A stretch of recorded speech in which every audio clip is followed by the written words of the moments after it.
napapaisip ako, paano kaya kung walang magnanakaw, walang manlalamang? Pakinggan nito, isipin mo to, Pilipinas na malinis, walang kurakot, bawat piso ay mapapakininis. Daanan ay sementado, tulay ay matibay, eskwelahan at ospital, serbisyo ay tunay at mabait. Walang ghost project, walang overpriced, bawat budget sa tao, direktang dumidating. Magsasaka ay umayaman, mura ang bilihin, dahil walang buwaya na nasa itaas at nanginginain. Kalsada ay maayos, ilaw ay laging bukas, bawat serbisyo mabilis at hindi nakakabukas. Walang lagay, walang palakasan, batas ay pantay, mayaman at mahirap pareho ang karapatan at buhay. O Pilipinas kong mahal, sana ganito ang realidad. Kung walang korupsyon, walang pagnanakaw, lahat tayo ay aasenso, lahat ay gaganda ang buhay.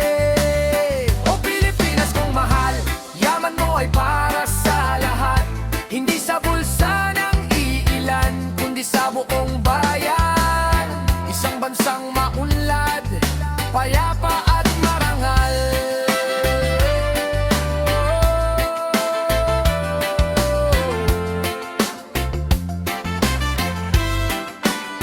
Edukasyon ay libre, kalidad ay mataas, gamot ay sapat, walang mamamatay sa kakulangan. Turismo ay uunlad, dayuhan ay darating, dahil alam nilang dito tama ang sistema at galing. Bawat opisyal may dangal at integridad, naglilingkod ng tapat, walang hinihintay na kapalit.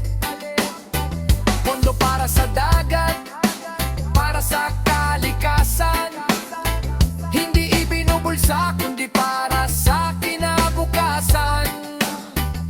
Wala nang utang, wala nang gulo, dahil ang pera ng bayan tama ang gamit at uso.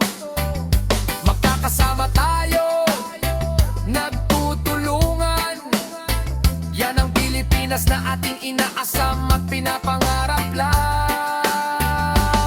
Hindi ito imposible, hindi ito pangarap lang. Kung pipili tayo ng tama, kung magiging ising tayo, darating din tayo dyan.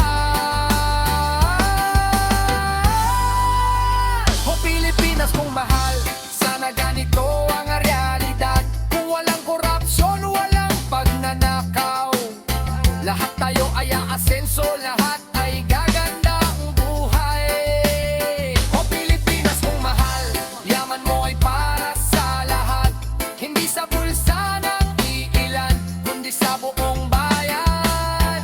Isang bansang maunlad, payapa at marangal. Yeah. Sana balang araw maging totoo ito para sa ating mga angkan, para sa susunod na henerasyon. Pilipinas, kayang-kaya natin to.